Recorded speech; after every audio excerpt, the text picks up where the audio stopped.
So guys NPCL duty manager HR का एक एक टॉपिक्स का मैं एक्सप्लेनेशन कर रहा था।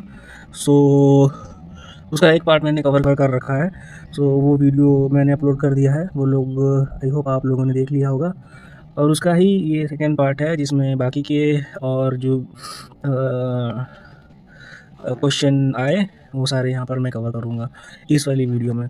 ओके, सो चलिए शुरू कर। तो हमने पिछली वीडियो में rank based performance appraisal question जो है कवर कर लिया था, और इसके बाद का क्वेश्चन हम जो है शुरू करेंगे। सो अगला क्वेश्चन जो कि एग्ज़ाम में देखने मिला था वो था लीडरशिप स्टाइल्स। सो लीडरशिप स्टाइल का एक क्वेश्चन आया जिसमें मेरे ख्याल डेमोक्रेटिक लीडरशिप स्टाइल का एक क्वेश्चन आया था।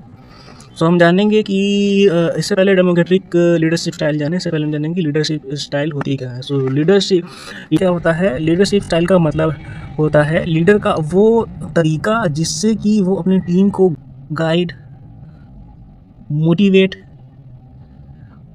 और कंट्रोल करता है।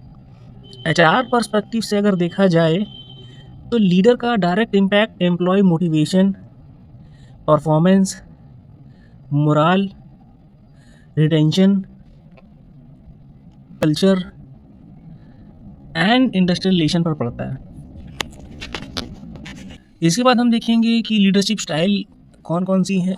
सो पहली लीडरशिप स्टाइल आपकी यहाँ पर ऑटोक्रेटिक लीडरशिप स्टाइल है, जिसे हम अथॉरिटेरियन स्टाइल भी कहते हैं। सो इसका मतलब क्या है? इस स्टाइल में क्या होता है? This style leader makes all decisions independently with minimal employ participation. क्या मतलब इसका? इस स्टाइल में लीडर सारे डिसीजंस खुद लेता है, एम्प्लॉयज़ की पार्टिसिपेशन यहाँ पर कम होती है। Okay, minimal employ participation. Key features यहाँ पे हम जान लेते हैं कि ऑटोक्रेटिक लीडर्स की यहाँ पर की फीचर्स क्या होते हैं? लाइव डिसीजन मेकिंग होती है ना। स्ट्रिक्ट सुपरविज़न होता है और कंट्रोल होता है ओवर एम्प्लॉयज़। इसके बाद डिसिप्लिन और रूल्स में बहुत ज़्यादा एम्फेसिस होता है। एचआर पर्सपेक्टिव से अगर देखा जाए तो this type of leadership style is useful in emergency situations, manufacturing units, defense and production oriented PSUs. In the long run it may lead to low morale and high employee turnover. इसके बाद आता है आपका democratic leadership style, जिसे आप participative style भी कहते हैं। ये पार्टिसिपेटिव स्टाइल का ही क्वेश्चन यहाँ पर पूछा गया था। ओके, सो है democratic leadership. In this the leadership involves the employ in decision making and considers their suggestions and opinions. क्या मतलब इसका? कि लीडर एम्प्लॉयज़ को डिसीजन मेकिंग में इन्वॉल्व करता है और उनकी सजेशंस लेता है। फीचर्स अगर देख लें तो यहाँ पर टू वे कम्युनिकेशन है, टीम वर्क है, इसमें टीम वर्क और ट्रस्ट होता है। एम्प्लॉय का इन्वॉल्वमेंट जो है बहुत हाई होता है यहाँ पे। और अगर एचआर पर्सपेक्टिव से अगर देखा जाए तो मोटिवेशन, जॉब सेटिस्फेक्शन और कमिटमेंट बढ़ता है ना। इनोवेशन, प्रॉब्लम सॉल्विंग यहाँ पर इम्प्रूव होती है। इसके बाद आता है आपका लेजर फेयर लीडरशिप स्टाइल, जिसे फ्रीलांस स्टाइल भी कहते हैं। ये क्या है? The leader provides maximum freedom to employees and exercises minimal control. क्या है मतलब इसका? लीडर मिनिमम इंटरफेरेंस करता है और एम्प्लॉयज़ को फुल फ्रीडम दे देता है। फीचर क्या है इसके? हाई ऑटोनॉमी है इसमें, हाई ऑटोनॉमी है, लो सुपरविज़न है। किसके लिए सूटेबल है? सूटेबल फॉर एक्सपर्ट्स, है ना। स्किल्ड एंड एक्सपीरियंस एम्प्लॉयज़ के लिए सूटेबल है। इसके बाद आता है आपका paternalistic leadership style.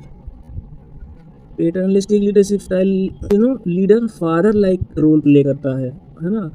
Care plus discipline यहाँ पर दोनों होती है। तो लीडर एक जो है फादर फिगर का यहाँ पर रोल करता है। की फीचर्स इसके क्या है, ये वेलफेयर ओरिएंटेड होता है, अप्रोच है ना, लॉयल्टी बेस्ड रिलेशनशिप है। इसके बाद इसमें किसका रिवार्ड एंड डिसिप्लिन का जो है कॉम्बिनेशन होता है। इसके बाद आता है आपका ट्रांजैक्शनल लीडरशिप। इसमें क्या होता है, लीडरशिप रिवार्ड और पनिशमेंट के एक्सचेंज पर बेस्ड होती है ना। The leadership the style is based on reward and punishment. Okay, key features क्या हैं इसके, clear targets and expectations, performance based rewards, focus on long short term goals.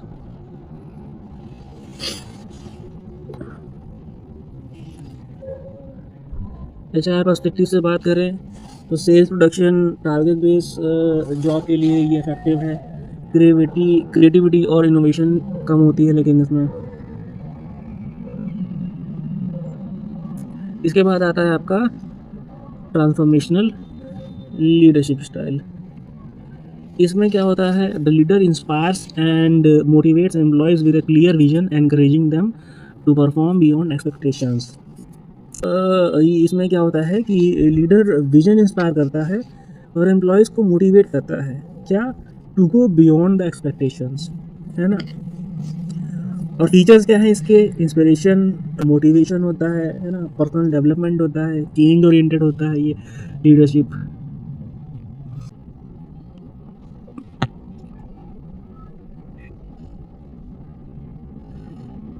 इसके बाद आपका आता है कैरिस्मेटिक लीडरशिप।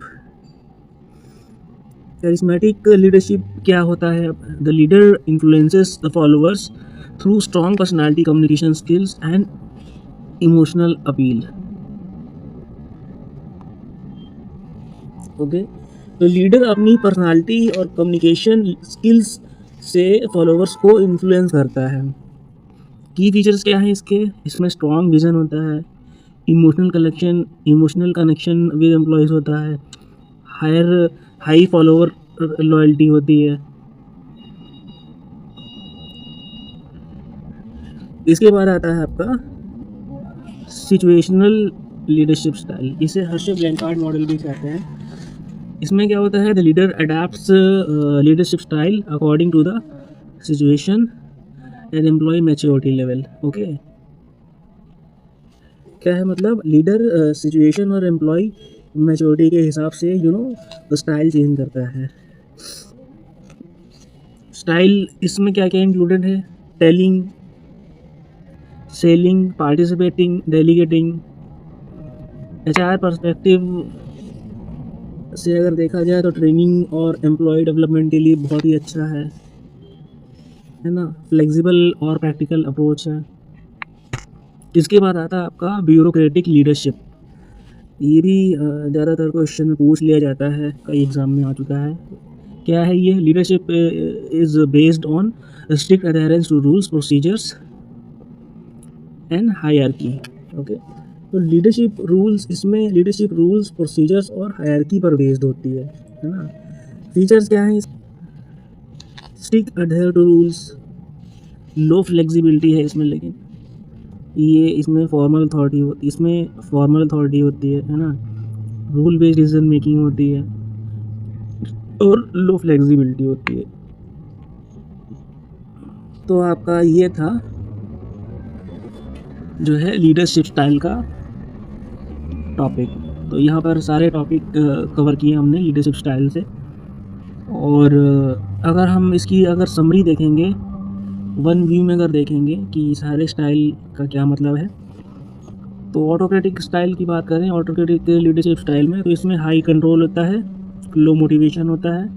डेमोक्रेटिक की बात करें तो इसमें हाई एंगेजमेंट ऑफ एम्प्लॉयज़ होता है, प्लस सेटिस्फैक्शन होता है। लेजर फेयर की बात करें, हाई क्रिएटिविटी होता है, ये एक्सपर्ट्स के लिए काफ़ी अच्छा माना गया है। इसके बाद पैटर्नलिस्टिक होता है जिसमें हाई लॉयल्टी होती है। ट्रांजैक्शनल होता है, ये हाई शॉर्ट टर्म परफॉर्मेंस के लिए है। इसके बाद ट्रांसफॉर्मेशनल होता है जिसमें हाई कमिटमेंट और रिटेंशन होता है। ओके, इसके बाद सिचुएशनल है, इसमें हाई फ्लेक्सिबिलिटी होती है। ब्यूरोक्रेटिक है सर, जिसमें हाई स्टेबिलिटी होती है ना।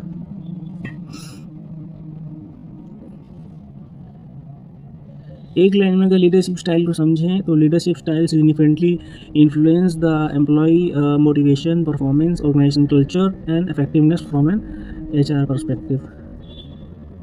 तो ये था आपका लीडरशिप स्टाइल। इसके बाद आपका क्वेश्चन एक पूछा गया, इमोशनल फोरसाइट। अब इमोशनल फोरसाइट क्या होता है? इमोशनल फोरसाइट क्या है? इमोशनल फोरसाइट एक HR leadership emotional intelligence concept है जिसमें एक व्यक्ति अपने और दूसरों के इमोशंस को समझकर फ्यूचर सिचुएशंस के लिए एंटिसिपेट और प्लान करता है।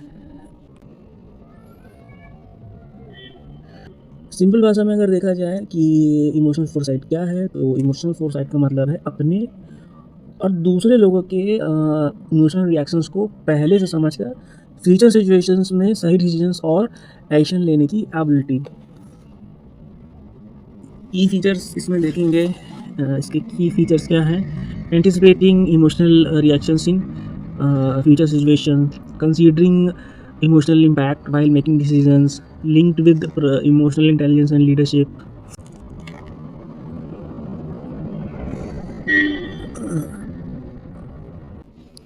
Help in preventing conflicts and managing stress, improves interpersonal relationships and teamwork.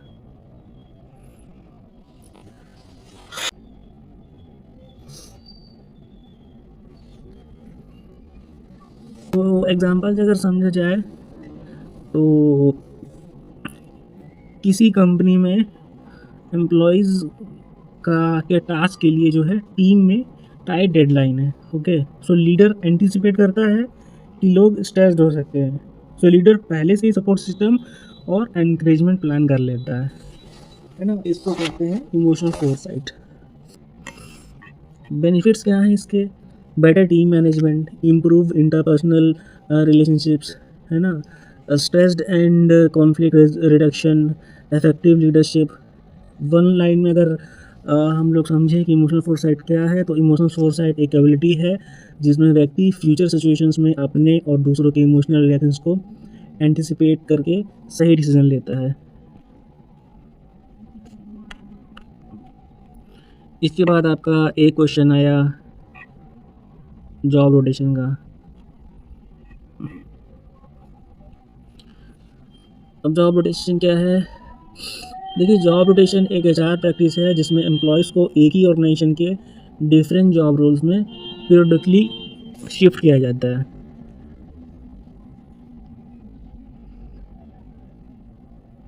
है ना। सिंपल डेफिनेशन में अगर समझा जाए तो एम्प्लॉयज़ को अलग अलग जॉब्स टास्क में टेम्पररी बेसिस पे मूव करके उनके स्किल्स और एक्सपीरियंस को ब्रॉडन किया जाता है। की फीचर्स की बात कर रहे हैं तो इसमें की फीचर्स क्या है? इसमें पीरियोडिक शिफ्टिंग होती है। एम्प्लॉयज़ को एक डिफाइंड टाइम के बाद नई जॉब या डिपार्टमेंट में शिफ्ट किया जाता है। तो यहाँ पे की फीचर्स क्या हैं? स्किल डेवलपमेंट में हेल्प करता है ना। जॉब मोनोटोनी और बोर्डम को रिड्यूस करता है ना। और एम्प्लॉय मोटिवेशन और जॉब सेटिस्फेक्शन को इम्प्रूव करता है। फ्यूचर लीडरशिप रोल्स के लिए एम्प्लॉयज़ को तैयार करता है। ये आपके जॉब रोटेशन के की फीचर्स हैं। इसके बाद ऑब्जेक्टिव्स देख लें। ऑब्जेक्टिव्स क्या क्या हैं इसके?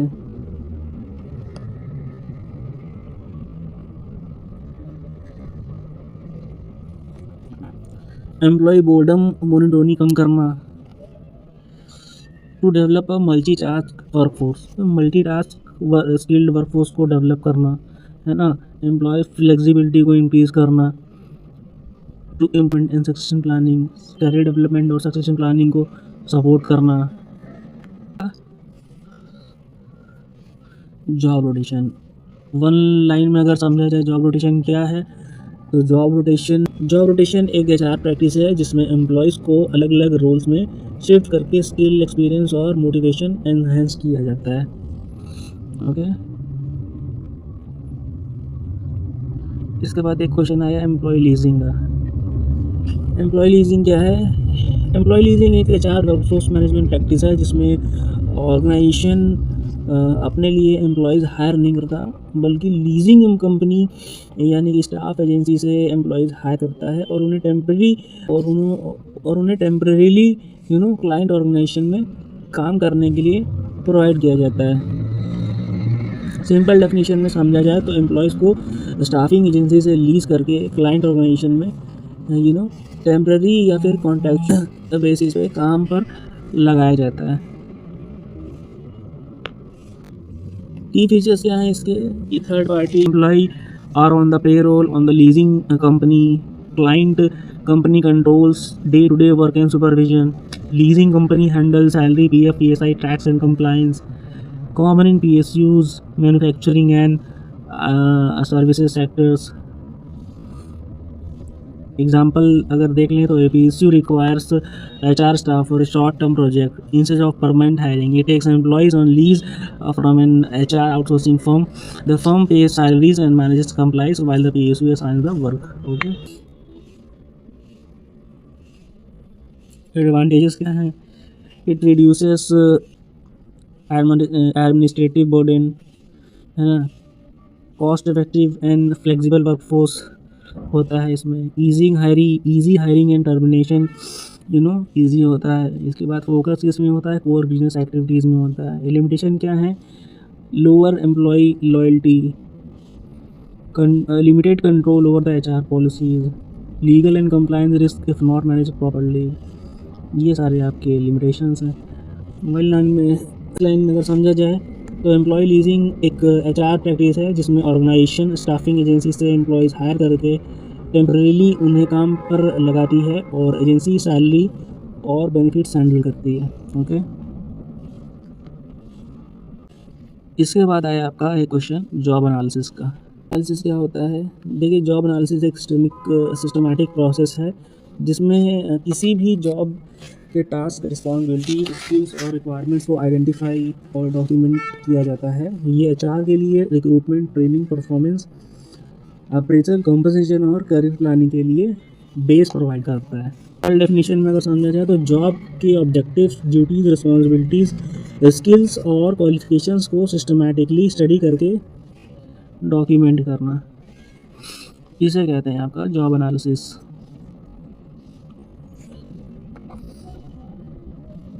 की एलिमेंट्स ऑफ जॉब एनालिसिस क्या है? Job duties and task, responsibilities and authorities, skills, knowledge and abilities required, tools, machines and equipment used, working conditions and job environment. Uses कहाँ है इसके? रिक्रूटमेंट सिलेक्शन में, ट्रेनिंग एंड डेवलपमेंट में, performance appraisal, job evaluation and compensation, workforce planning. इसके बाद एक question आया आपका ग्रुप डायनेमिक्स का। अब ग्रुप डायनेमिक्स क्या है? देखिए, ग्रुप डायनेमिक्स एक कॉन्सेप्ट है जो ग्रुप्स के बिहेवियर, इंटरेक्शन और स्ट्रक्चर को स्टडी करता है और ये समझने में हेल्प करता है कि ग्रुप कैसे फंक्शन करता है और मेंबर्स कैसे इन्फ्लुएंस करते हैं एक दूसरे को और ओवरऑल परफॉर्मेंस को।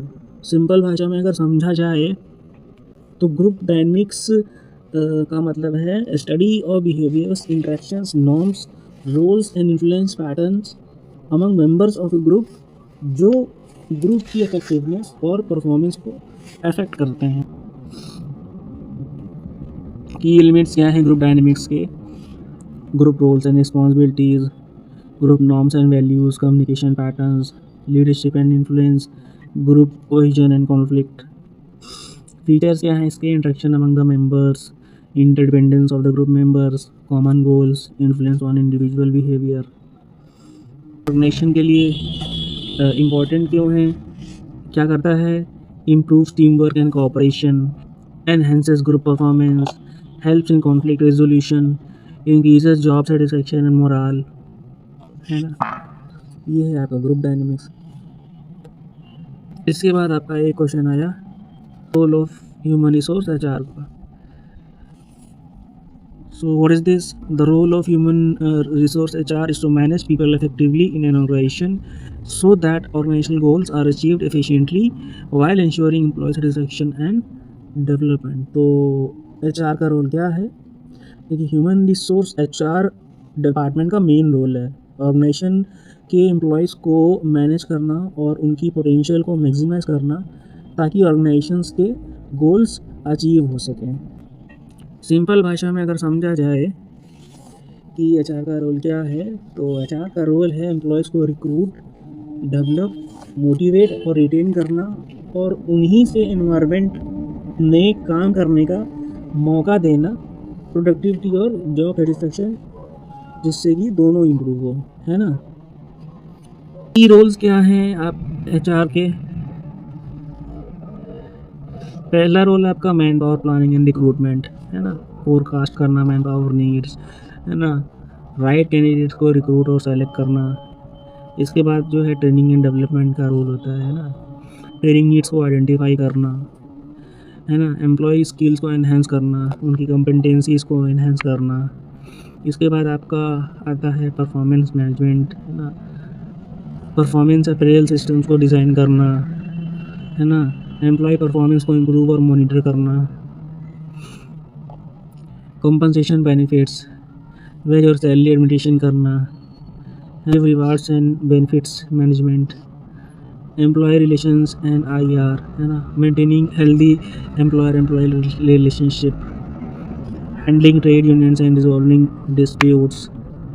इसके बाद आपका लेबर लॉस कंप्लाइंस भी आपका जो है एचआर का रोल है, क्या करना, लेबर लॉज की कंप्लाइंस को इंश्योर करना, है ना। इसके बाद आपका managing statutory benefits like PF, ESI, gratuity etcetera. इसके बाद आपका जो है एम्प्लॉय वेलफेयर एंड एंगेजमेंट, क्या करना, वेलफेयर फैसिलिटीज़ प्रोवाइड करना, improving motivation, moral and engagement. इसके बाद रोल क्या है, स्ट्रैटेजिक एचआर रोल, है ना, aligning HR policies with business objective, supporting change management and organisational development.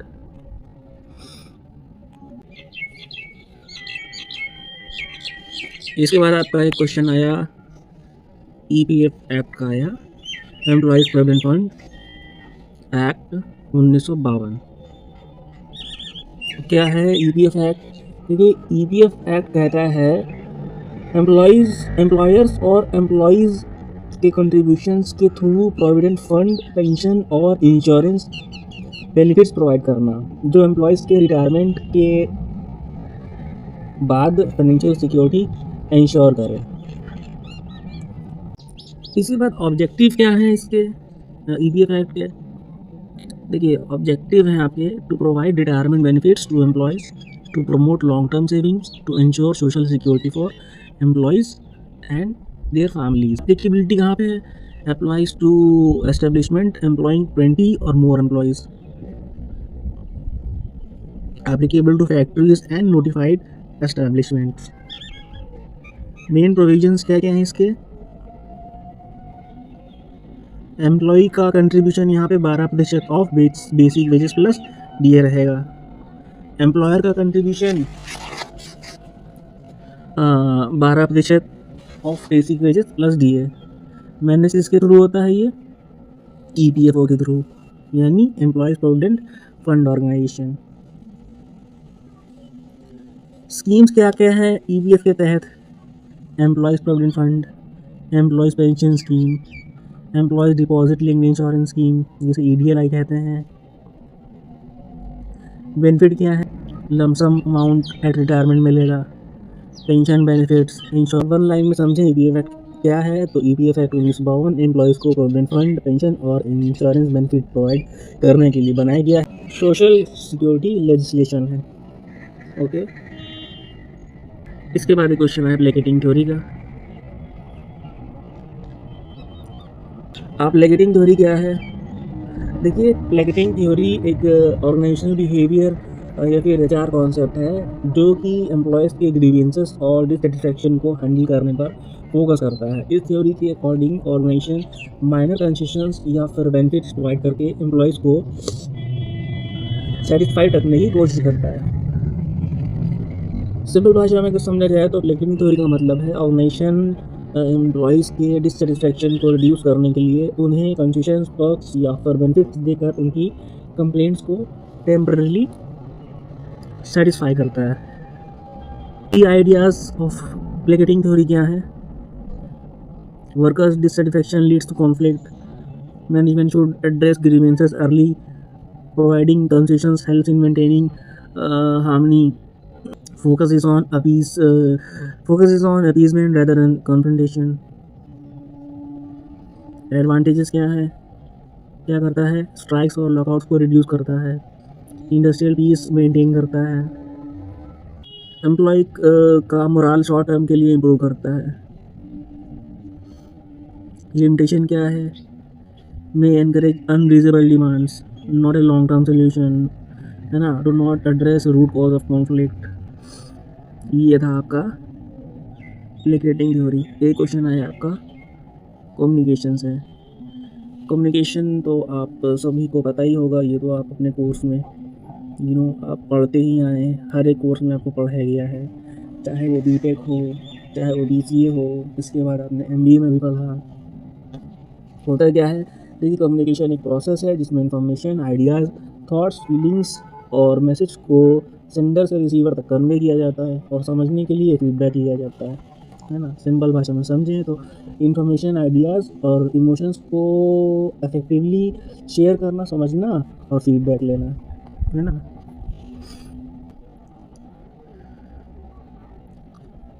की एलिमेंट्स क्या है कम्युनिकेशन के? सेंडर होता है। सेंडर कौन होता है? जो मैसेज भेजता है। मैसेज क्या होता है? वो इन्फॉर्मेशन या फिर आइडिया जो कि कम्युनिकेट हो रही है। इसके बाद मीडियम। मीडियम क्या है? वो मेथड है जिसके थ्रू आपका मैसेज कन्वे हो रहा है, जैसे कि आपकी या तो आप बोल रहे तो ओरली, लिख रहे हैं तो रिटर्न या फिर डिजिटल, है ना। इसके बाद रिसीवर। रिसीवर कौन होता है? Person who receive the message, जिसके पास मैसेज जाएगा वो रिसीवर होता है। अब आता है फीडबैक। फीडबैक क्या होता है? Response from the receiver. अब किसी ने आपको कुछ बोला, आपने सुना, इसके बाद आपने रिवर्ट बैक में उसको कुछ बोला, तो वो होता है आपका फीडबैक। इसके बाद आपका आता है टाइप्स ऑफ कम्युनिकेशन। क्या क्या होती हैं? वर्बल कम्युनिकेशन होती है जो कि बोल के, लिख करके बताई जाती हैं। नॉन वर्बल होती हैं जो कि body language, facial expression, gestures से बताई जाती हैं। इसके बाद फॉर्मल कम्युनिकेशन होती है जो ऑफिशियल होती है, स्ट्रक्चर्ड होती है, ज़्यादातर ऑफिशियल्स यूज़ करते हैं, है ना। आप कहीं किसी ऑफिस में हो तो ऑफिशियली बात करोगे। इनफॉर्मल कम्युनिकेशन होती है जो कैजुअल होती है, ग्रेप्सवाइन होती है, आप बातें कर अपनी कैजुअली बातें कर रहे हो, है ना। ये सारी आपकी इनफॉर्मल कम्युनिकेशन हो गई। इम्पोर्टेंस क्या है कम्युनिकेशन की? क्या करता है? Ensure smooth functioning of an organisation, improves coordination and teamwork, reduces conflicts, helps in decision making and leadership. इसके बाद आपका एक क्वेश्चन आया नर्सिंग ब्रेक का। नर्सिंग ब्रेक क्या है? Nursing break is the rest break provide to a working women who is nursing mother, allowing her to breast feed her child और express milk during the working hours. इसका मतलब nursing break एक specific work break है जो working mothers को दिया जाता है ताकि वो अपने न्यू बॉर्न बेबी को ब्रेस्ट फीड कर सकें या फिर मिल्क एक्सप्रेशन कर सकें। सिंपल वर्ड्स में अगर समझा जाए तो नर्सिंग ब्रेक का मतलब है वर्किंग मदर्स को उनके बेबी के लिए दिन में सर्टेन टाइम पीरियड का पेड या फिर अनपेड ब्रेक प्रोवाइड करना, जिससे वो ब्रेस्ट फीडिंग या फिर मिल्क एक्सप्रेशन कर सकें।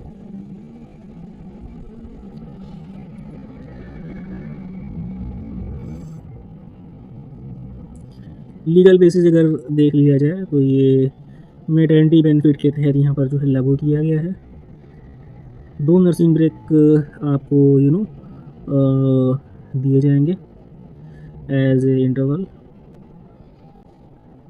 कब दिए जाएंगे? This breaks are allowed until the child attain the prescribe age, currently up to 15 months after the 2017 amendment. अब इसके की फीचर्स क्या हैं? देखिए ये एक्ट, ये नर्सिंग ब्रेक सिर्फ वर्किंग मदर्स के लिए बनाया गया है और ये टाइम टाइम बाउंड होता है। मतलब यूजुअली 2 ब्रेक पर डे दिए जाते हैं, यू नो।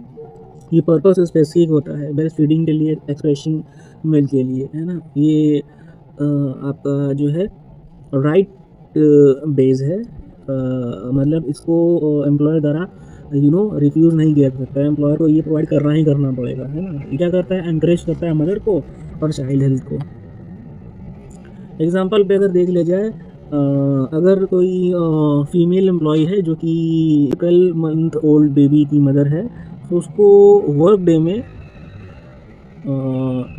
15-15 मिनट के 2 ब्रेक दिए जाएंगे, 2 नर्सिंग ब्रेक दिए जाएंगे। So she can use this time to breastfeed her baby और express milk. Okay. एडवांटेजेस क्या है इसके? Support maternal and child health. Advantages इसके क्या हैं? ये मेटरनल और चाइल्ड हेल्थ को सपोर्ट करता है ना। एम्प्लॉय एब्सेंटिज्म को भी रिड्यूस करता है और वर्क लाइफ बैलेंस को भी प्रमोट करता है ना। और क्या करता है? एनकरेजेस विमेन वर्कफोर्स रिटेंशन, है ना। वन लाइन में अगर समझें, so nursing break working mothers को बेबी के लिए ब्रेस्ट फीडिंग या मिल्क एक्सप्रेशन के लिए दिया गया लीगली प्रोटेक्टेड ब्रेक है। ओके। इसके बाद आया आपका एक क्वेश्चन अप्रेंटिसशिप ट्रेनिंग का। क्या है? ये एक स्ट्रक्चर्ड ट्रेनिंग प्रोग्राम है जिसमें न्यू एम्प्लॉयज़ या ट्रेनीज़ को practical on the job experience दिया जाता है। किसके गाइडेंस में? Under the guidance of experience professionals, ताकि वो स्पेसिफिक स्किल्स और कॉम्पिटेंसीज डेवलप कर सकें। सिंपल भाषा में अगर किया जाए तो ट्रेनीज़ को एक स्पेसिफाइड पीरियड के लिए प्रैक्टिकल काम के थ्रू ट्रेन करना ताकि वो स्किल्ड प्रोफेशनल बन सकें।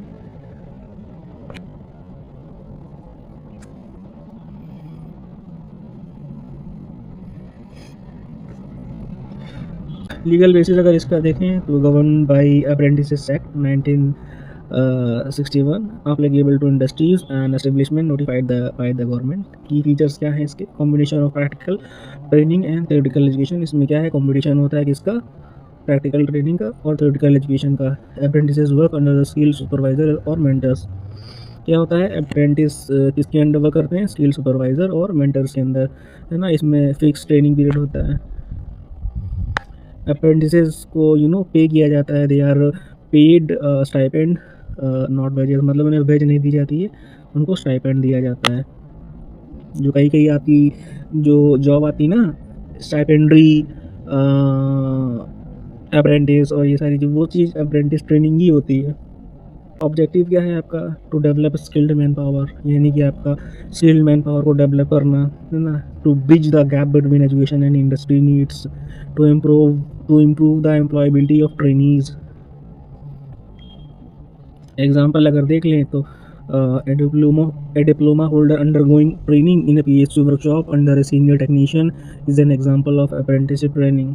वन लाइनर में अगर समझा जाए कि आपका अप्रेंटिसशिप ट्रेनिंग क्या है, तो अप्रेंटिसशिप ट्रेनिंग एक structured on the job training programme है जिसमें ट्रेनिंग एक्सपीरियंस के थ्रू जॉब स्पेसिफिक स्किल्स और कॉम्पिटेंसीज डेवलप करते हैं। इसके बाद एक क्वेश्चन है आपका ट्रेड यूनियन एक्ट 1926 है। अब ट्रेड यूनियन एक्ट क्या है? देखिए, ट्रेड यूनियन एक्ट 1926 एक लेबर लॉ है जो वर्कर्स के कलेक्टिव ऑर्गेनाइजेशन और ट्रेड यूनियंस को रेजिग्नेशन और प्रोटेक्शन प्रोवाइड करता है। सिंपल भाषा में अगर समझा जाए,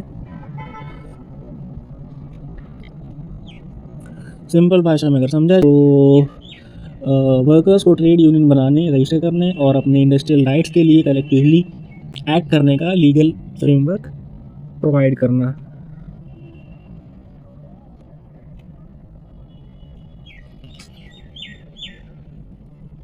अब की फीचर्स क्या हैं इसके, ट्रेड यूनियन के अच्छा एक्ट के की फीचर्स क्या होते हैं। देखिए, पहला आपका जो होता है लीगल रिकग्निशन होता है, मतलब ट्रेड यूनियन रजिस्टर करने पर जो है लीगल स्टेटस मिलता है।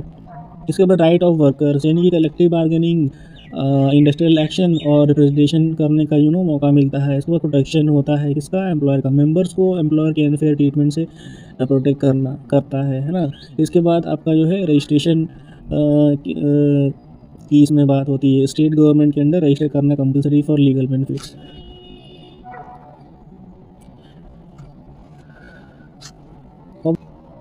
ऑब्जेक्टिव्स क्या है ट्रेड यूनियन एक्ट के, to grant legal status to trade unions, to protect trade union activities from civil and criminal liabilities, to promote collective bargaining, to regulate the internal functioning of trade unions. Key provisions क्या है, registration of trade unions, minimum number of members required for registration,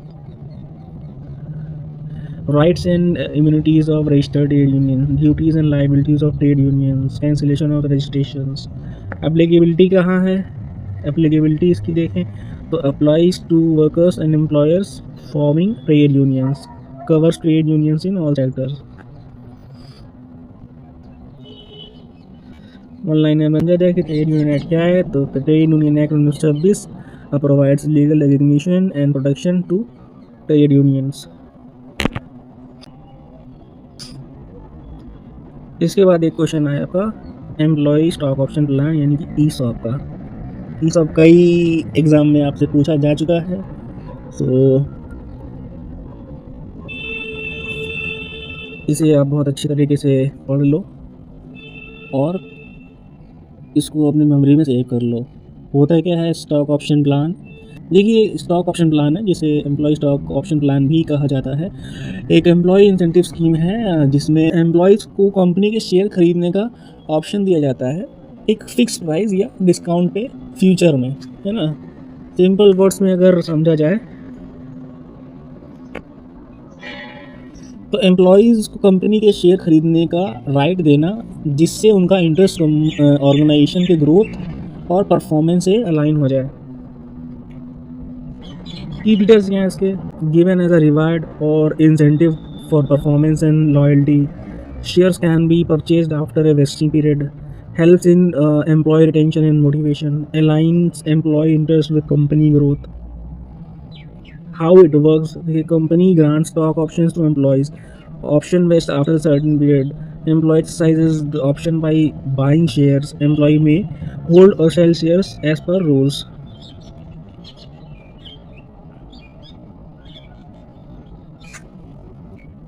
advantages क्या हैं, ये employ के commitment को improve करता है ना, encourages long term performance, wealth creation for employees. एक लाइन में अगर हम समझें स्टॉक ऑप्शन प्लान क्या है, तो स्टॉक ऑप्शन प्लान एक एम्प्लॉय इंसेंटिव स्कीम है जिसमें एम्प्लॉयज़ को कंपनी के शेयर खरीदने का राइट दिया जाता है जिससे मोटिवेशन और रिटेंशन बढ़े। इसके बाद एक क्वेश्चन आया आपका अग्रेसिव ट्रेड यूनियन।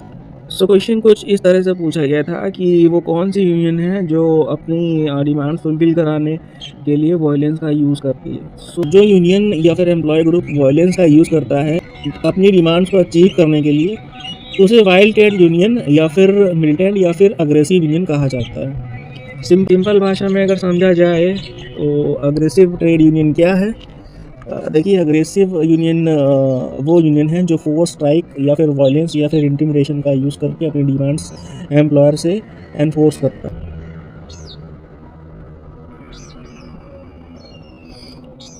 की कैरेक्टरिस्टिक्स क्या है इसके, militant and comfortable confrontational attitude होता है, फ्रीक्वेंट यूज़ ऑफ स्ट्राइक्स को स्लो, घिराव या प्रोटेस्ट क्या कर देते हैं, अक्सर ये स्ट्राइक कर देते हैं, है ना, वर्क को स्लो कर देते हैं, घिराव कर देते हैं, प्रोटेस्ट करते हैं। इनका जो है स्ट्रॉन्ग बार्गेनिंग पॉस्चर होता है ना। फोकस क्या करते हैं, इमीडिएट गेन्स फॉर वर्कर्स के लिए फोकस करते हैं। ऑब्जेक्टिव क्या क्या होता है, to secure higher wages and better working conditions, to resist unfair management practices, to assert workers rights forcefully. Advantages क्या हैं? Effective in pressurising management, help workers gain quick results in some situations. Limitations भी हैं। Limitations क्या क्या है? May lead to industrial unrest, adversarial labour management relations, loss of productivity and goodwill. ये है आपका जो है अग्रेसिव ट्रेड यूनियन। वैसे इसके बाद हम टाइप्स ऑफ ट्रेड यूनियन भी पढ़ लेते हैं कि और कौन कौन से टाइप्स ऑफ ट्रेड यूनियन होते हैं। देखिए, एक होता है क्राफ्ट ट्रेड यूनियन। ये क्या होता है? वर्कर द्वारा फॉर्म किया जाता है किसी पर्टिकुलर स्किल और क्राफ्ट के लिए। इसमें जो है members have similar skills. Example electrician union, plumbers union, है ना। इसके बाद आपका आता है एक इंडस्ट्रियल यूनियन। ये करता है represent all workers of an industry regardless of skill level, include skilled, semi skilled and unskilled worker. Example कर लें तो ऑटोमोबाइल वर्कर्स यूनियन, है ना। इसके बाद होता है जनरल यूनियन। ये करता है open to workers from different industries and occupations, है ना। ब्रॉड बेस्ड मेंबरशिप होती है इसमें।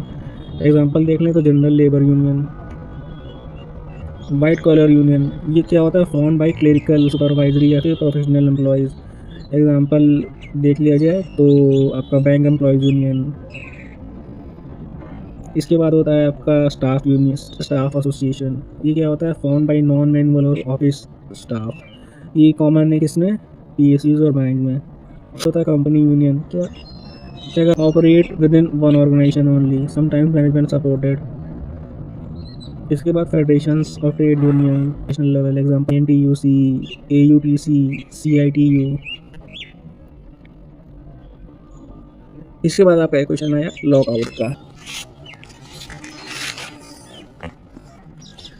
अब लॉकआउट क्या है? देखिए, लॉकआउट एक इंडस्ट्रियल एक्शन है जिसमें एम्प्लॉयर अपने एम्प्लॉयज़ को टेम्परेरी काम पर आने से रोक देता है ताकि इंडस्ट्रियल डिस्प्यूट में अपनी पोजीशन एनफोर्स कर सके।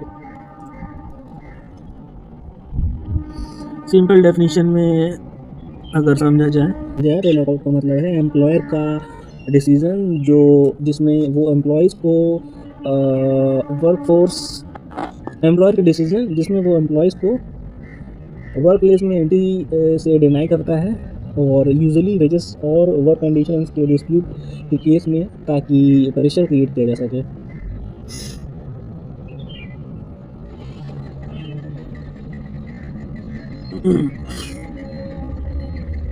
की फीचर्स क्या हैं इसके? एम्प्लॉयर द्वारा ये इनिशिएट किया जाता है। यूजुअली ज़्यादातर इंडस्ट्रियल डिस्प्यूट का टाइम होता है। एम क्या होता है? एम्प्लॉय को प्रेशर करना।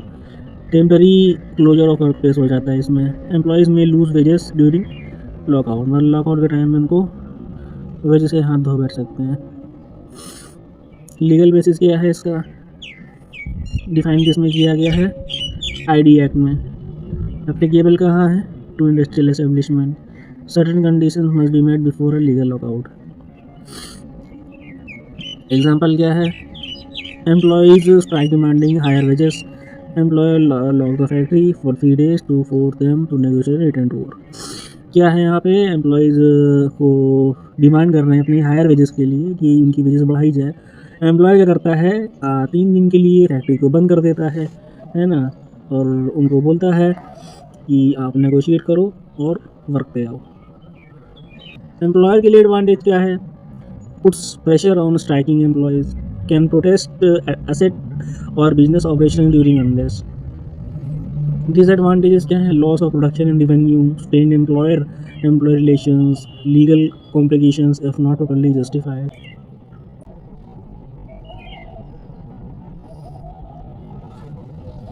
वन लाइनर में अगर समझें कि लॉकआउट क्या है, तो लॉकआउट वो इंडस्ट्रियल एक्शन है जिसमें एम्प्लॉयर अपने एम्प्लॉयज़ को टेम्परेरी बेसिस पे वर्क से रोक देता है ताकि इंडस्ट्रियल डिस्प्यूट में प्रेशर क्रिएट किया जा सके।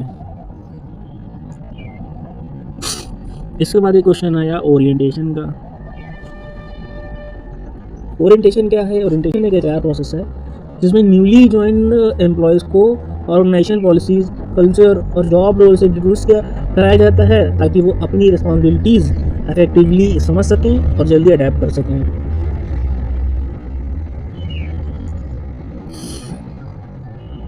सिंपल भाषा में समझें, ओरिएंटेशन का मतलब है न्यू एम्प्लॉयज़ को ऑर्गेनाइजेशन रूल्स, वर्क एनवायरनमेंट और जॉब रोल के बारे में इंट्रोड्यूस करना और उन्हें स्मूथली वर्क स्टार्ट करने के लिए प्रिपेयर करना। ऑब्जेक्टिव्स क्या हैं?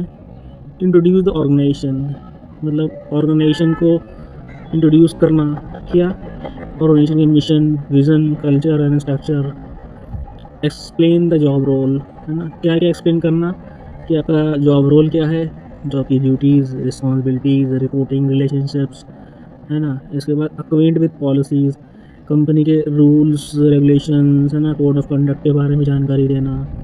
फैसिलिटेट सोशल इंटीग्रेशन, है ना, interaction with coworkers and supervisors, उन लोगों से इंटरेक्ट कराना। Reduces anxiety, helps employees adjust and feel confident, मतलब एम्प्लॉय को कॉन्फिडेंट फील कराना। ये सब इसके ऑब्जेक्टिव हैं।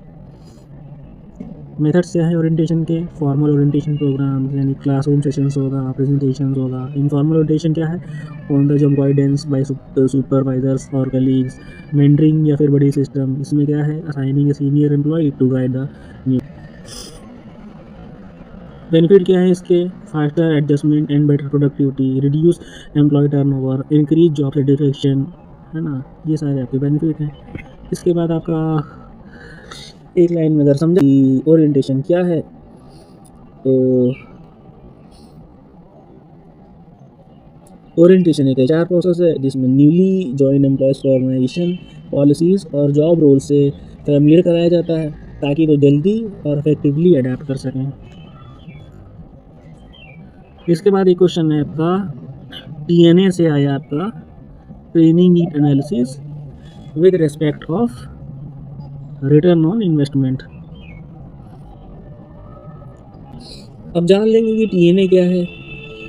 देखिए, TNA और ROI दोनों ही ट्रेनिंग प्रोसेस के इम्पॉर्टेंट एस्पेक्ट हैं और एक दूसरे से डायरेक्टली कनेक्टेड भी हैं। सिंपल भाषा में समझें तो training need analysis determines what training is needed, है ना। एम्प्लॉयज़ के स्किल गैप्स और परफॉर्मेंस डिफिशिएंसीज आइडेंटिफाई करता है। इंश्योर्स कि ट्रेनिंग टारगेटेड और रेलिवेंट हो। कनेक्शन का है इनका। देखिए, TNA आइडेंटिफाई द नीड, क्या क्या? HR conduct TNA to assess the skill gap, performance deficiencies and developmental needs. Ensure that training is targeted and relevant. Training is designed and delivered based on TNA findings. Training programs and created. Training programs are based on TNA findings. Training programs are created. Focused on specific competencies, knowledge or behavioral improvement. Measurement of ROI देख लेते हैं। तो after training ROI is calculated to see if objective were achieved. ROI measures benefit of training in monetary और performance terms. One liner में अगर समझें, training need analysis training की objectives और नीड्स आइडेंटिफाई करता है, वेयर इज ROI ये measure करता है कि ट्रेनिंग इन्वेस्टमेंट से ऑर्गेनाइजेशन को कितना बेनिफिट मिला। दोनों सीक्वेंशियल और कनेक्टेड फेज हैं। ओके, एक क्वेश्चन आपका आया गांधीयन अप्रोच से। देखिए, गांधीयन अप्रोच एक एथिकल मैनेजमेंट फिलॉसफी है जो श्री महात्मा गांधी जी के प्रिंसिपल्स पर बेस्ड है। इसका मेन फोकस है human values, morality, fairness and social responsibilities के साथ मैनेजमेंट और इंडस्ट्रियल रिलेशंस चलाना। की प्रिंसिपल क्या है इसके? नॉन वायलेंस को प्रमोट करना, मतलब no use of force, strike and aggression. Trust and goodwill develop करना, building mutual trust between employees and employees. Dialogue and negotiation, fairness and justice, है ना। वॉलंटरी कोऑपरेशन, मतलब encouraging workers to willingly participate in organisation goals. Advantages क्या हैं? Promote long term industrial peace, reduces conflict and strikes, build positive employer-employee relationship, ethical and sustainable approach.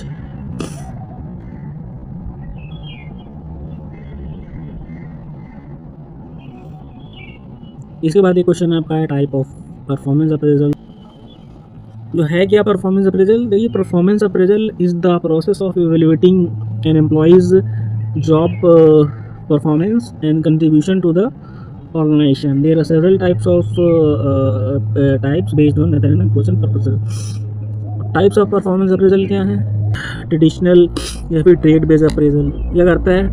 Focus करता है personal traits और characteristics rather than specific result. Example assessing qualities, honesty, punctuality और leadership. इसके बाद आपका result oriented objective appraisal है। क्या करता है ये? फोकस करता है एक्चुअल परफॉर्मेंस और आउटकम पे, है ना। Example sales achieve, production targets met, है ना। इसके बाद आपका रैंकिंग मेथड होता है। रैंकिंग मेथड में क्या होता है? इसमें होता है आपका employees are ranked from top to bottom. Okay, simple but may create competition and dissatisfaction. इसके बाद आपका रेटिंग स्केल पे होता है परफॉर्मेंस अप्रेजल। यह करता है एम्प्लॉयज। इसमें क्या है? Employees rated on pre defined criteria using numerical और descriptive scales. Example 1 to 5 scale for quality, efficiency, team work. बाद आपका एक होता है 360 डिग्री फीडबैक। 360 डिग्री फीडबैक में क्या होता है? Performance feedback collected from superiors, peers, subordinates and clients. ये करता है provide a holistic view common in modern organisation. इसके बाद आपका होता है मैनेजमेंट बाय ऑब्जेक्टिव। इसमें क्या है? Employee set specific measurable objectives with managers, appraisal based on achievement of these objectives, focused on result and accountability. इसके बाद आपका एक होता है क्रिटिकल इंसिडेंट मेथड। ये करता है maintains a record of significant positive और नेगेटिव एम्प्लॉय बिहेवियर। इसके बाद आपका होता है सेल्फ अप्रेजल। इसमें क्या होता है? इसमें एम्प्लॉय इवेलुएट्स ओन परफॉर्मेंस, है ना। Encourages self reflection and accountability. इसके बाद आपका होता है बिहेवियरल चेकलिस्ट। इसमें क्या करते हैं? Focus on behaviour and competency demonstration, use for this is generally use for promotions, leadership roles and talent development. For language में अगर समझें तो performance appraisal is a systematic valuation of an employee's performance using methods like trait based, like result oriented, MBO, 360 feedback and ranking. इसके बाद एक question आया conciliation का, यानी कि एडीआर का, अल्टरनेटिव डिस्प्यूट रेजोल्यूशन। क्या है conciliation? Conciliation is one of the methods under alternative dispute resolution used to resolve industrial or workplace dispute without going to court। तो क्या है इसका मतलब? देखिए, कंसिलिएशन एक ऑल्टरनेटिव डिस्प्यूट रेजोल्यूशन मेथड है जिसमें न्यूट्रल थर्ड पार्टी, जिसे कंसिलेटर कहते हैं, दोनों पार्टीज के बीच समझौता और कम्युनिकेशन एस्टेब्लिश करने की कोशिश करता है ताकि डिस्प्यूट को एमिकेबली सॉल्व किया जा सके। सिंपल डेफिनेशन में अगर समझा जाए तो कंसिलिएशन एक प्रोसेस है जिसमें इंडिपेंडेंट थर्ड पार्टी एम्प्लॉयर और एम्प्लॉय यूनियन के बीच डिस्कशन और नेगोशिएशन फैसिलिटेट करता है ताकि म्यूचुअल एग्रीमेंट हो जाए और इनिशियल डिस्प्यूट सॉल्व हो। की फीचर्स क्या है इसका? ये एक वॉलंटरी प्रोसेस है, मतलब parties can choose to participate. इसमें थर्ड पार्टी का रोल रहता है, मतलब कि conciliator facilitate discussion but does not impose the decision. वो सिर्फ डिस्कशन फैसिलिटेट कर सकता है लेकिन डिसीजन इम्पोज नहीं कर सकता। डिसीजन इम्पोज करने का काम आर्बिट्रेटर का होता है, वो भी आगे पढ़ेंगे। इसके बाद नॉन बाइंडिंग होते हैं, settlement depends on the mutual agreement. Confidential discussions होते हैं, discussions are private and not a part of public record. Objective क्या है? Prevent strikes, lockouts and maintain industrial peace. Okay, basis की बात कर लें तो आईडी एक्ट के तहत ये कंसिलिएशन किया जाता है। Conciliators are appointed by labour commissioner और सीजी और एसजी, यानी कि स्टेट गवर्नमेंट। हो गया। प्रोसेस क्या है कंसिलिएशन का? Trial of dispute. Government dispute refer करती है किसको? कंसिलिएटर को। इसके बाद conciliator meets both employer and employ. फिर डिस्कशन एंड नेगोशिएशन होगा। इसके बाद सेटलमेंट होगा, और अगर सेटलमेंट नहीं होता है इन केस, सो ये जो डिस्प्यूट है इसको आर्बिट्रेशन में फॉरवर्ड किया जाएगा या फिर लेबर कोर्ट में इसे प्रोसीड किया जाएगा। इसके बाद एडवांटेज क्या है? क्विक एंड कॉस्ट इफेक्टिव होता है, maintain good industrial relations, flexible और इनफॉर्मल है। लिमिटेशंस क्या है? Depends on willingness of parties, no binding authority, may not work if dispute is highly adversarial. वॉल हमने समझे। सो कंसिलिएशन एक वॉलंटरी एडीआर मेथड है जिसमें वॉलंटरी डिस्प्यूट को एमिकेबली सॉल्व करने के लिए पार्टीज के बीच कम्युनिकेशन फैसिलिटेट करता है। ओके, ना रहे तो यहाँ पे मैं बता देता हूँ कंसिलिएशन और आर्बिट्रेशन में डिफरेंस क्या है। कंसिलिएशन क्या होता है? ये न्यूट्रल थर्ड पार्टी है जो कि डिस्कशन फैसिलिटेट करती है to help parties reach a mutual agreement. Okay, arbitration क्या है? A neutral third party which hears both sides and gives a binding decision. जो डिस्कशन देती है ये करती है, ये आपकी डिस्कशन फैसिलिटेट करती है कि किसी म्यूचुअल एग्रीमेंट तक पहुंच पाए। लेकिन आर्बिट्रेशन क्या करती है? डिसीजन बाइंड देती है। ओके, रोल क्या है यहाँ पे? एज अ फैसिलिटेटर वर्क करती है, वेयर इज आर्बिट्रेशन जो है एज अ जज और decision maker. Conciliation non binding in nature है, आर्बिट्रेशन बाइंडिंग इन नेचर है। ये आईडी एक्ट के तहत लागू किया जाता है, और ये आईडी एक्ट और आर्बिट्रेशन एक्ट के तहत लागू किया जाता है। इसका ऑब्जेक्टिव क्या है? To promote agreement and maintain industrial peace. और आर्बिट्रेशन में क्या है? To resolve dispute and enforce compliance. Procedure conciliation का इनफॉर्मल फ्लेक्सिबल है, प्राइवेट है, और आर्बिट्रेशन का फॉर्मल है, स्ट्रक्चर्ड है, काफ़ी जुडिशियल है। लो कॉस्ट यहाँ पर लगती है, वेयर आर्बिट्रेशन टाइम कंज्यूमिंग है और काफ़ी एक्सपेंसिव भी है। कंसिलिएशन का अगर एग्जांपल देखा जाए तो labour commissioner mediates wage dispute. Arbitration का देखा जाए तो arbitration panel decides wage revision dispute. So ये था आपका एक quick difference. Conciliation facilitates mutual agreement, whereas arbitration imposes a binding decision. Okay, इसके बाद आता है क्वेश्चन अर्गोनॉमिक्स का। एक डिसिप्लिनरी साइंस है जो वर्क एनवायरनमेंट और वर्क डिज़ाइन को ह्यूमन कैपेबिलिटीज़ के हिसाब से ऑप्टिमाइज करती है, ताकि सेफ्टी, कंफर्ट, एफिशिएंसी और प्रोडक्टिविटी बढ़े। ओके, इसके बाद की प्रिंसिपल ऑफ अर्गोनॉमिक्स क्या है? Fitting the job to the worker, यानी कि designing tools, work sessions and equipment that match human abilities. Reducing physical strain, यानी कि preventing musculoskeletal disorders, repeated strain injuries. इसके बाद एनहेंसिंग सेफ्टी एंड कंफर्ट, यानी कि proper lighting, seating, posture and tool design. Improving productivity, मतलब efficient work space layout and task design. Considering human capabilities, यानी कि cognitive load, attention span, strength and reach. Okay, if you see example, then adjustable chairs and desk to maintain proper posture, ergonomic keyboards and mice, anti-fatigue mats, proper workstation height in assembly lines। Benefits की बात कर लें तो it reduces workplace injuries and absenteeism, increases employee comfort and satisfaction, improves efficiency and productivity, enhances overall safety. One liner में अगर समझे ergonomics क्या है, so ergonomics is the study of designing workplaces, equipment and tasks to fit human capabilities and limitations, improving comfort, safety and productivity। Okay, इसके बाद एक question आपका आया वर्कर्स पार्टिसिपेशन इन मैनेजमेंट, जो कि आर्टिकल 43A डिफाइन करता है। किससे?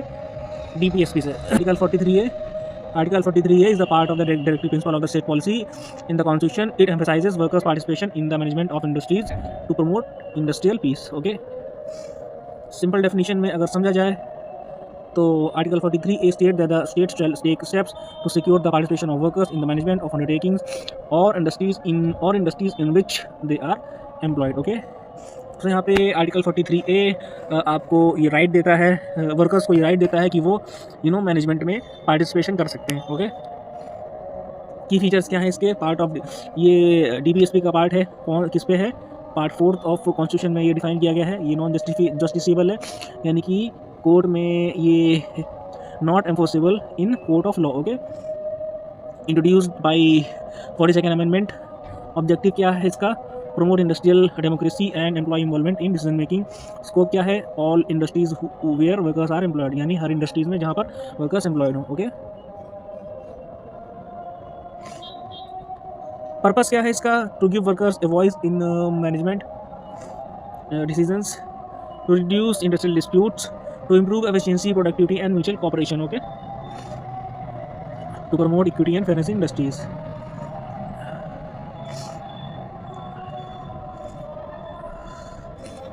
इसके बाद एक क्वेश्चन आया मार्क्सिस्ट अप्रोच का। मार्क्सिस्ट अप्रोच क्या है? The approach in industrial relations and HR management is based on ideas on Karl Marx emphasizing the conflicts between workers and employers due to unequal distribution of power and resources. So क्या है Marxist approach? ये एक management और industrial relation philosophy है जो Karl Marx के principal पर based है। ये वर्क प्लेस और सोसाइटी में क्लास कॉन्फ्लिक्ट और इनइक्वलिटी को समझने और रिजॉल्व करने पर फोकस करता है। सिंपल डेफिनेशन में अगर समझा जाए, इसका मतलब है मैनेजमेंट और इंडस्ट्रियल रिलेशंस में वर्कर और एम्प्लॉयर के बीच क्लास स्ट्रगल और एक्सप्लॉयटेशन को आइडेंटिफाई करना और वर्कर्स के राइट्स और वेलफेयर को प्रोटेक्ट करना। की फीचर्स क्या है? कॉन्फ्लिक्ट ओरिएंटेड होता है, मतलब industrial relations are inherently conflictual due to economic and power disparities. Class struggle, workers versus owners. Role of trade unions, है ना, trade unions are necessary to safeguard workers interest. Collective bargaining, conflict is resolved through negotiations, strikes and agreements. Focus on social justice. Aim किसे करता है? Aim to reduce exploitation and ensure fair wages, working conditions and benefits. अगर देखें तो strikes और protest for higher wages और better working conditions, formation of trade unions in PSUs और factories. Advantages क्या हैं? Protect workers from exploitation, promote collective bargaining and empowerment, highlight inequality and industrial relation.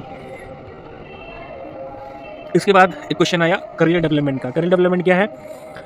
It's a continuous process of managing learning, work experience and personal growth to achieve career goal and professional advancement over time. Development एक HR process है जिसमें employees के long term career goals और growth opportunities को plan और support किया जाता है ताकि वो अपनी स्किल्स, कॉम्पिटेंसी और पोटेंशियल के अकॉर्डिंग प्रोग्रेस कर सकें। सिंपल वर्ड्स में अगर समझें तो करियर डेवलपमेंट का मतलब है एम्प्लॉयज़ के करियर गोल्स अचीव करने के लिए उनकी स्किल्स, नॉलेज और एक्सपीरियंस को सिस्टमेटिकली डेवलप करना और गाइड करना। की फीचर्स क्या हैं? गोल ओरिएंटेड होता है, स्किल्स एंड कॉम्पिटेंसी डेवलपमेंट होता है इसमें, यानी कि enhancing knowledge, skills and abilities relevant to current and future goals. Employee growth होती है, मतलब helps employees advance in roles and responsibility within organisation. Mutual benefit both employee and organisation, यानी कि एम्प्लॉय और ऑर्गेनाइजेशन दोनों को यहाँ पर जो है बेनिफिट होता है। और यहाँ है enhance employee skills and competencies, facilitate career progression and promotions, align individual goals with organisational objectives, improve job satisfaction and retention। Benefits क्या हैं? Increases employee motivation and engagement, turnover reduce करता है ना, स्किल्ड वर्कफोर्स बिल्डअप करता है, align talent with organisational need. एक question आया आपका पाथ गोल थ्योरी से। पाथ गोल थ्योरी क्या है? थ्योरी एक लीडरशिप थ्योरी है जो कि रॉबर्ट हाउस ने डेवलप की थी। ये थ्योरी लीडर के बिहेवियर और एम्प्लॉय मोटिवेशन के बीच कनेक्शन को एक्सप्लेन करती है। सिंपल डेफिनेशन में अगर समझा जाए तो लीडर का काम है एम्प्लॉयज़ के गोल्स अचीव करने के पाथ को क्लियर और इजी बनाना, उन्हें मोटिवेट करना और ऑब्स्टिकल रिमूव करना ताकि वो इफेक्टिवली परफॉर्म कर सकें।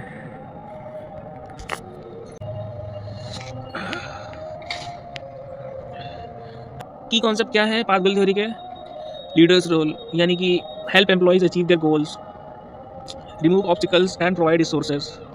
Employee motivation, employees are motivated when they believe effort leads to performance and performance leads to rewards। Leadership styles according to path goal theory। path goal theory के according leadership style कौन कौन सी हैं? Directive leadership, supportive leadership, participative leadership, achievement oriented leadership, rewards, leaders provide extrinsic और intrinsic rewards. Advantages क्या क्या हैं इसके? Increases employee motivation and satisfaction, clarifies expectations and work procedures, flexible leadership style based on situation. देखिए path goal theory का एक और नाम है जिसे हाउस पाथ गोल थ्योरी भी कहते हैं, क्योंकि रॉबर्ट हाउस ने इंट्रोड्यूस किया था, सो इस वजह से इसको हाउस पाथ गोल थ्योरी भी कहा जाता है।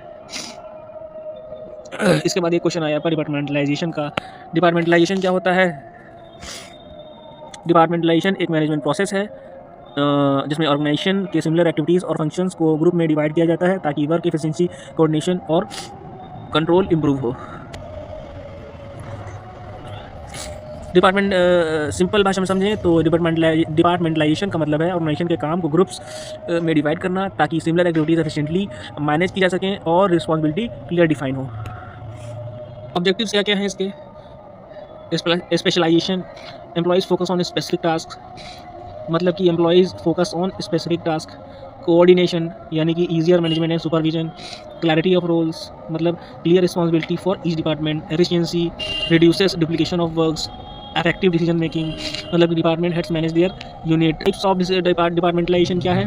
फंक्शनल डिपार्टमेंटलाइजेशन, मतलब कि ये based on functions and like HR, finance, operations, है ना। आपका डिपार्टमेंटलाइजेशन कैसे हो सकता है? फंक्शंस के बेस पर, यानी कि आपका HR डिपार्टमेंट है, फाइनेंस डिपार्टमेंट है ना।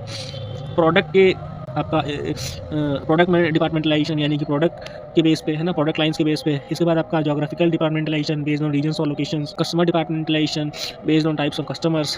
Process departmentalisation based on production और सर्विस प्रोसेसेस। मैट्रिक्स स्ट्रक्चर, यानी कंबाइंस 2 और मोर टाइप्स, यानी कि प्रोडक्ट और फंक्शनल दोनों ही इसमें इंक्लूड हों। एग्जाम्पल के तौर पे समझा जाए तो manufacturing company divide departments as production department, finance department, HR department, है ना। ऐसे जो है डिपार्टमेंटलाइजेशन होती है। क्या है? Promotes specialisation and efficiency, better supervision and accountability, clear reporting structure, facilitate coordination with department. One liner में अगर समझें सो डिपार्टमेंटलाइजेशन एक मैनेजमेंट प्रोसेस है जिसमें सिमिलर एक्टिविटीज़ और फंक्शंस को ग्रुप में डिवाइड करके वर्क एफिशिएंसी और कोऑर्डिनेशन इंप्रूव की जाती है। ओके इसके बाद एक क्वेश्चन आया आपका सिस्टम अप्रोच का। सिस्टम अप्रोच क्या होता है? सिस्टम अप्रोच एक मैनेजमेंट थ्योरी है जिसमें ऑर्गेनाइजेशन को इंटर रिलेटेड पार्ट्स का इंटीग्रेटेड सिस्टम माना जाता है। ये अप्रोच कहती है कि ऑर्गेनाइजेशन के हर कंपोनेंट का परफॉर्मेंस और डिसीजन ओवरऑल सिस्टम पे इम्पैक्ट करता है। सिंपल डेफिनेशन में अगर समझा जाए तो सिस्टम अप्रोच का मतलब है ऑर्गेनाइजेशन को एक सिस्टम के रूप में देखना जिसमें हर पार्ट एक दूसरे से कनेक्टेड है और ओवरऑल गोल को अचीव करने में कंट्रीब्यूट कर रहा है। ओके तो क्या होता है इसमें? इंटर रिलेटेड कंपोनेंट्स होते हैं, डिपार्टमेंट प्रोसेस और एम्प्लॉयज कनेक्टेड होते हैं।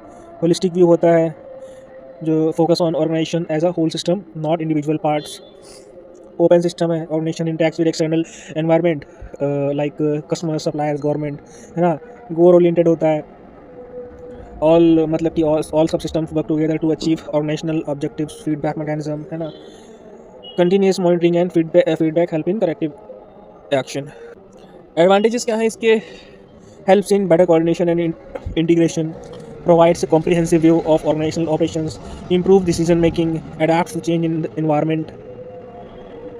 वन लाइनर में अगर समझें तो सिस्टम अप्रोच एक मैनेजमेंट थ्योरी है जिसमें ऑर्गेनाइजेशन को इंटररिलेटेड पार्ट्स का इंटीग्रेटेड सिस्टम माना जाता है जिसमें इनपुट, प्रोसेस, आउटपुट और फीडबैक के थ्रू ऑर्गेनाइजेशनल गोल्स अचीव किए जाते हैं। ओके है आपका बिहेवियरल अप्रोच से। बिहेवियरल अप्रोच क्या है? द बिहेवियरल अप्रोच एक मैनेजमेंट थ्योरी है जो कहती है कि ऑर्गेनाइजेशन की इफेक्टिवनेस एम्प्लॉयज़ के बिहेवियर और मोटिवेशन पे डिपेंड करती है। इस अप्रोच में ह्यूमन रिलेशंस और एम्प्लॉय नीड्स पर फोकस किया जाता है, ना कि सिर्फ टेक्निकल और स्ट्रक्चरल एस्पेक्ट पर। सिंपल डेफिनेशन में अगर समझा जाए सो बिहेवियरल अप्रोच का मतलब है मैनेजमेंट और लीडरशिप को एम्प्लॉयज़ के बिहेवियर, मोटिवेशन, नीड्स और इंटरेक्शंस के पर्सपेक्टिव से स्टडी और अप्लाई करना ताकि प्रोडक्टिविटी और सेटिस्फैक्शन इंप्रूव हो। मतलब कि focus on employees rather than just tech और प्रोसेसेस, है ना।